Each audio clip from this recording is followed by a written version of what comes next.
चैतन्यधाम परिसरामध्ये आपलं सर्वांचं स्वागत असो. वारकरी संप्रदायाच्या परंपरेतून या ठिकाणी हे भव्य मंदिर प्रगट झालं आहे. या मंदिरामध्ये 3 भाग आहेत. एक मंत्र मंदिर, एक संत मंदिर आणि दुसरा भाग म्हणजे वारकरी संप्रदायाचं तत्वज्ञान मंदिर.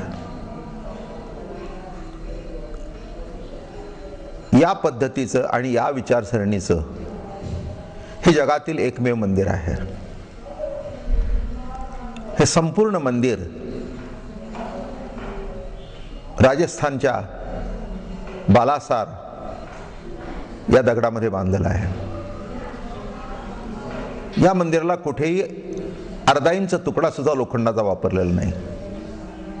संपूर्ण मंदिर हे दगडाचं आहे आणि विटेचं आहे. हे मंदिर या पद्धतीने बांधण्यामध्ये एकच हेतू आहे की अनेक संप्रदायाची, अनेक परंपरेची सुंदर सुंदर मंदिर आहेत, पण वारकरी संप्रदायाचं भव्य आणि दिव्य मंदिर आत्तापर्यंत एकही नव्हतं. अधिष्ठानाची मंदिरं सुंदरच आहेत, श्रेष्ठच आहेत. पंढरी म्हणा, आळंदीचे माऊलीचं मंदिर म्हणा, जगद्गुरु तुकोबारायची मंदिरं म्हणा, ही परंपरेतून चालत आलेली ही अधिष्ठान मंदिरं आहेत. ती केव्हाही परमपावनच आहेत. पण त्या जोडीला वारकरी संप्रदायाचं एक सर्वांगाने दर्शन व्हावं असं मंदिर निर्माण करावं, या हेतूतून हे मंदिर प्रगट झालेलं आहे. आपण मंदिरामध्ये हे 2 स्तराचं मंदिर आहे, खालचा भाग आणि वरचा भाग. आपण सहज पहिल्यांदा चालत आल्यानंतर आपल्याला परिसर दिसून येईल.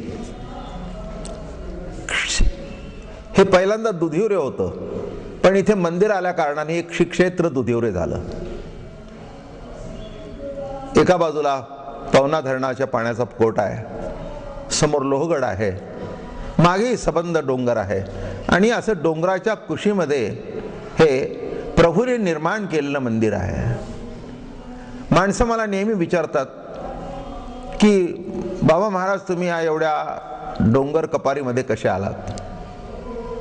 कारण पूर्वीच्या काळी, पूर्वी म्हणजे आत्ताच एक 15 वर्षामागे इथे यायला ही खिंड सुद्धा नव्हती. या खिंडीतून रस्ता आमचा प्रकल्प सुरू झाल्यानंतर झाला. तेव्हा माणसं नेहमी विचारतात की बाबा महाराज, तुम्ही इथे कसं काय आलात? मी नेहमी एकच उत्तर सांगतो, मी आलो नाही. ज्ञानोबा तुकोबा पुढे चालत होते आणि त्यांच्या मागे मी आलो. ते जिथे थांबले तिथे मी थांबलो. त्यांनी सांगितलं इथे टिकाव मारा, आम्ही तिथे टिकाव मारला आणि म्हणून आजपर्यंत आम्ही टिकाव धरलेला आहे. ही त्यांची कृपा आहे. तेव्हा त्यांनी सुचवलेले जे विचार होते त्या विचाराचं मूर्त रूप म्हणजे हे मंदिर. थोडक्यामध्ये आपण खालच्या भागात जर आलो तर आपल्याला माऊलींचं मंदिर दिसेल. हे मंदिरातली मूर्ती आगळी वेगळी आहे. असं सांगतात की 450 वर्षापूर्वी नाथांना दर्शन झालं, किंबहुना तसा अभंग सुद्धा आहे. श्री ज्ञानेश्वरी येऊनी स्वप्नात असा जो अभंग आहे की माझ्या गळ्याला मुळी लागली आहे ती तू काढ. तेव्हा माझ्या डोक्यात असं आलं की 450 वर्षापूर्वी जर नाथांना दर्शन दिलं तर आत्ता सुद्धा महाराज आळंदीत बसले असतील, आणि बसले असतील तर कसे बसले असतील. म्हणून ती जी मूर्ती आहे त्याची अर्धोन्मलित नेत्र आहेत. अर्धोन्मलित नेत्र आहेत आणि समाधीमध्ये जसे बसले असतील तसं ते रूप तिथे आपण प्रगट केलंय. त्यातलं विशेष असं आहे की आजूबाजूला मुळे आहेत. आपण जर बारकाव्याने बघाल, आणि त्या मंदिराच्या आतमध्ये कुठेही मार्बल वगैरे लावलेलं नाही. 700 वर्षापूर्वीचं जसं तो समाधीचा भाग आतला असेल तसाच तो भाग तिथे ठेवलेला आहे.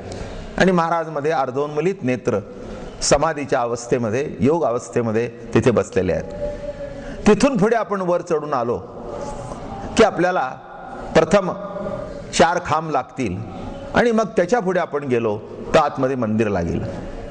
प्रत्येक मंदिराचा खांब खालचा काय वरचा काय सबंध अत्यंत कोरीव दगडांनी केलेले आहेत. सबंध कोरीव काम दिसेल.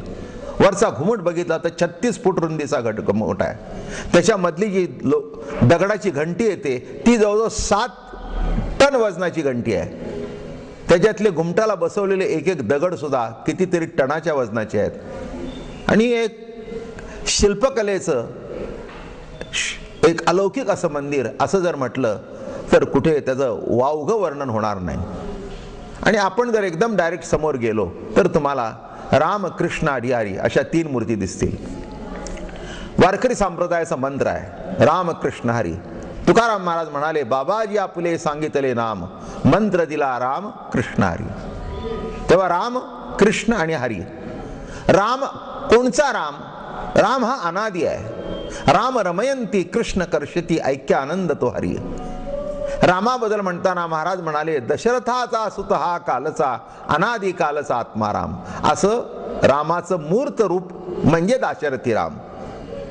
मुळातला जो राम आहे तो आत्माराम आहे. त्या आत्मारामाचं मूर्त दर्शन म्हणजे दाशरथी राम. मग उजव्या हाताला जर आपण बघितलं तर ते कृष्णाचं आणि राधाकृष्णाची मूर्ती आहे.